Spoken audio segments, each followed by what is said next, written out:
Hello friends, मेरा नाम अनु है। मैं जयपुर से हूँ। मेरी फैमिली में मामी पापा और एक छोटा भाई अंकित है। मेरी उम्र 20 साल है। मैं बीए के दूसरे साल में हूँ। मेरा रंग एकदम गोरा है। मुझे देखकर गली के लड़कों के उस्ताद खो जाते हैं और कई बार तो मैंने लड़कों को अपने उस्ताद मसलते हुए भी देखा है। मेरे पापा बिजनेसमैन हैं और वह अपने काम के चलते ज्यादातर बाहर ही रहते हैं।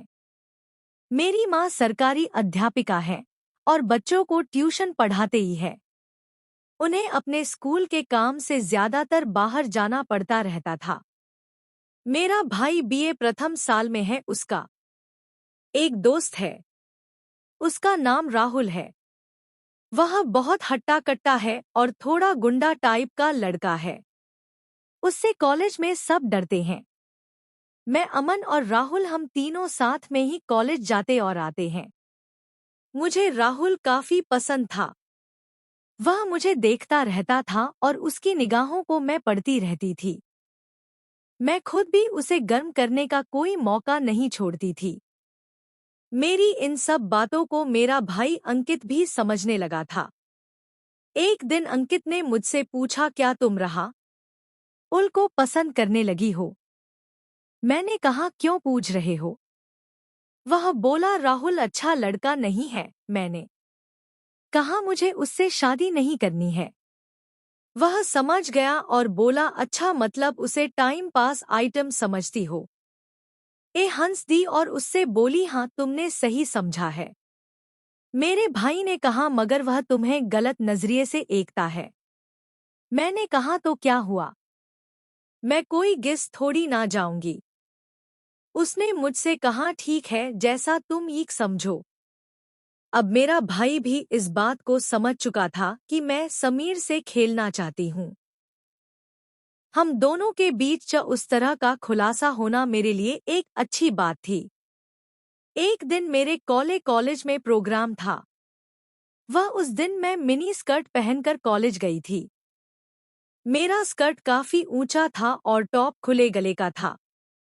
इसके साथ ही मैंने अंदर कुछ भी नहीं पहनी थी। मैं कॉलेज गई और उधर सारा प्रोग्राम बढ़िया तरह से हो गया।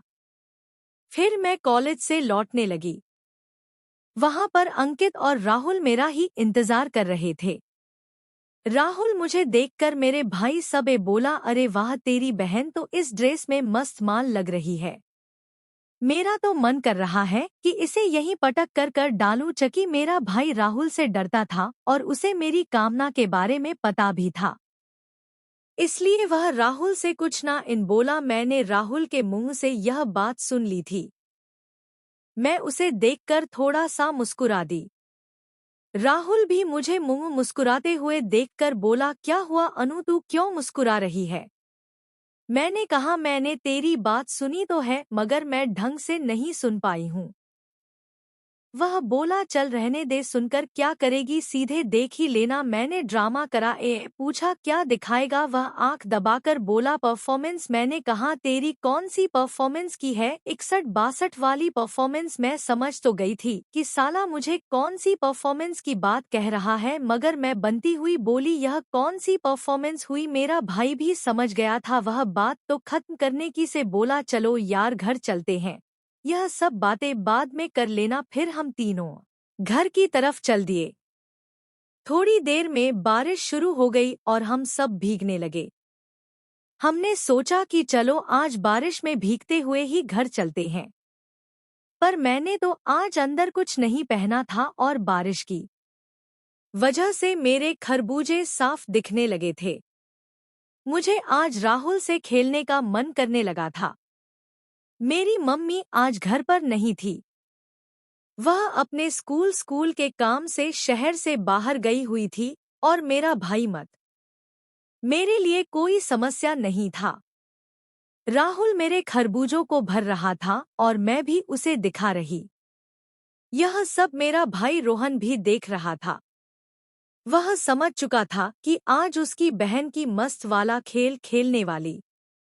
हमारा घर राहुल के घर से पहले पड़ता है। थोड़ी देर बाद हमारा घर आ गया। राहुल ने कहा कि मैं यहीं रुक जाता हूँ। थोड़ी देर बाद घर चला जाऊं। बारिश बहुत तेज हो रही है। यह कहकर राहुल भी हमारे एक घर ही रुक गया। तभी मैंने देखा कि जो कपड़े मैंने आज सुबह धोकर सूखने डाले थे वह सब भीग गए थे और मैं जो कपड़े पहनी हुई थी वह भी पूरे भीग चुके थे। मैंने अपने ऊपर एक तौलिया लपेट ली। अंकित को छींक आने लगी। जब मैंने उसके सिर पर हाथ लगाकर देखा तो उसका सर काफी गर्म लग रहा था भीगने के कारण। उसे बुखार आ गया था। मैंने सबके के लिए चाय बनाई और उसके लिए बुखार की गोली लाई और उसे दे दी। गोली और चाय लेकर वह अपने कमरे में जाकर सो गया और मैं और राहुल हॉल में बैठकर टीवी देखकर मैं जानबूझकर राहुल से चिपक कर बैठ गई, जिससे राहुल का उस्ताद उठ उठकर मुझे नमस्कार कर रहा था। थोड़ी देर बाद राहुल ने मुझे पूछा कि क्या अंकित सो गया, और मैं और राहुल हॉल में बैठकर टीवी देखकर मैं जानबूझकर राहुल से चिपक कर बैठ गई, जिससे राहुल का उस्ताद उठ उठकर मुझे नमस्कार कर रहा था। थोड़ी देर बाद राहुल ने मुझे पूछा कि क्या अंकित सो गया है। मैंने कहा हाँ, क्यों, क्या इरादा है? उसने अपने उस्ताद की ओर इशारा करते हुए कहा समझ जाओ। मैंने भी कह दिया चल फिर मेरे कमरे में, और मैंने उसका हाथ पकड़ा और अपने कमरे में ले गई और फिर राहुल के उस्ताद ने 2 घंटे जमकर मेरे साथ मस्त वाला खेल खेला और फिर बारिश रुक गई और राहुल चला गया। इसके बाद जब भी मौका मिलता जब मैं राहुल के साथ मस्त वाला खेल खेल लेती। अगर आपको मेरी कहानी पसंद आई हो तो वीडियो लाइक ज़रूर करें और चैनल को सब्सक्राइब ज़रूर करें।